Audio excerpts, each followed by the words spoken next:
കപ്പ വെച്ചിട്ട് നമ്മളെല്ലാവരും പല വെറൈറ്റികളും തയ്യാറാക്കാറുണ്ട്. ഇന്ന് നിങ്ങൾക്ക് ഞാൻ പരിചയപ്പെടുത്തുന്നത് അധികം ആരും ട്രൈ ചെയ്യാത്ത കപ്പ കൊണ്ട് വെച്ചിട്ടുള്ള ഒരു അടിപൊളി ഡിഷാണ്. അപ്പോൾ എല്ലാവർക്കും ഒരുപോലെ ഇഷ്ടാവുന്ന ഈ റെസിപ്പി നമുക്കൊന്ന് കണ്ടു നോക്കാം. ഞാനിപ്പോൾ ഇത് തയ്യാറാക്കാൻ വേണ്ടിയിട്ട് 3 കപ്പക്കിഴങ്ങ് എടുത്തിട്ടുണ്ട്. നിങ്ങൾക്ക് എത്ര ക്വാണ്ടിറ്റിയിലാണ് വേണ്ടത് അതിനനുസരിച്ച് എന്ത് ചെയ്യുക, കപ്പ എടുക്കുക. ഇതിന് തൊലിയൊക്കെ കളഞ്ഞിട്ട് കഴുകി വൃത്തിയാക്കി ചെറിയ കഷ്ണങ്ങളാക്കിയിട്ട് ഞാനിതാ കുക്കറിലേക്ക് ഇട്ട് കൊടുത്തിട്ടുണ്ട്. കുക്കറിൽ വെച്ചിട്ട് തന്നെ ഇത് വേവിച്ചെടുക്കണമെന്ന് നിർബന്ധമൊന്നുമില്ല. നിങ്ങൾക്ക് എന്ത് ചെയ്യുക, സാധാരണ പാത്രത്തിൽ വെച്ചിട്ടും പുഴുങ്ങിയെടുത്താൽ മതി.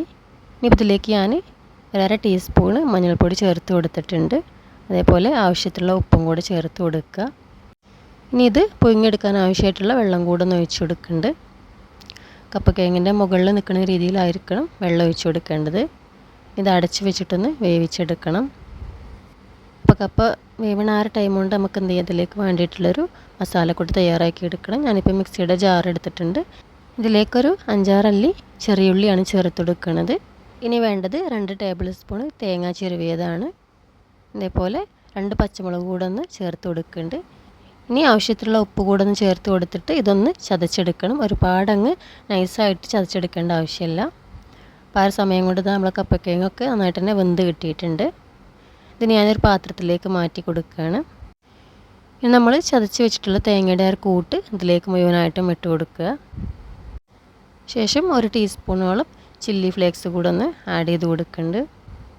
ഇനി ഇതൊന്ന് താളിച്ചെടുക്കണം. അപ്പോൾ അതിന് വേണ്ടിയിട്ട് 2 ടേബിൾ സ്പൂൺ വെളിച്ചെണ്ണയിൽ കുറച്ച് കടുക്, കറിവേപ്പില, വറ്റൽമുളക് കൂടെ ഇട്ട് കൊടുത്തിട്ട് എന്ത് ചെയ്യുക, ഇതൊന്ന് താളിച്ചെടുക്കുകയാണ്. അപ്പോൾ ഞാൻ താളിച്ചത് കൂടെ ഇതിലേക്ക് ഒഴിച്ച് കൊടുക്കുകയാണ്. ഇനി ഇത് നന്നായിട്ടൊന്ന് മിക്സ് ചെയ്തെടുക്കുക.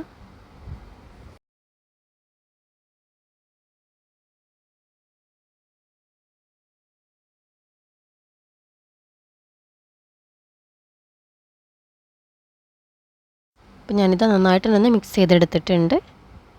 അപ്പോൾ ഇതാണ് നമ്മുടെ കപ്പ കൊണ്ടുള്ള നല്ല വെറൈറ്റി ആയിട്ടുള്ള, അതുപോലെ നല്ല ടേസ്റ്റി ആയിട്ടുള്ള ഡിഷ്. നല്ല ചൂടുള്ള കട്ടൻ ചായയുടെ കൂടെയൊക്കെ ബെസ്റ്റ് കോമ്പിനേഷനാണ്. പിന്നെ ഇതിലേക്ക് പ്രത്യേകിച്ച് കറികളുടെയോ ചമ്മന്തിയുടെയോ ഒന്നും ആവശ്യമില്ല. ഇതിങ്ങനെ തന്നെ കഴിക്കാൻ വേണ്ടിയിട്ട് നല്ല ടേസ്റ്റാണ്. അപ്പോൾ ഇതുവരെ ട്രൈ ചെയ്ത് നോക്കാത്തവരുണ്ടെങ്കിൽ തീർച്ചയായിട്ടും ഉണ്ടാക്കി നോക്കുക.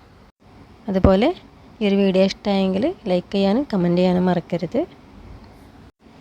ഇനി പുതിയ റെസിപ്പിയുമായി മറ്റൊരു വീഡിയോയിൽ വീണ്ടും കാണാം. അതുവരെ എല്ലാവർക്കും നല്ലൊരു ദിവസം ആശംസിച്ചുകൊണ്ട് ഇന്നത്തെ വീഡിയോ നിർത്തുന്നു.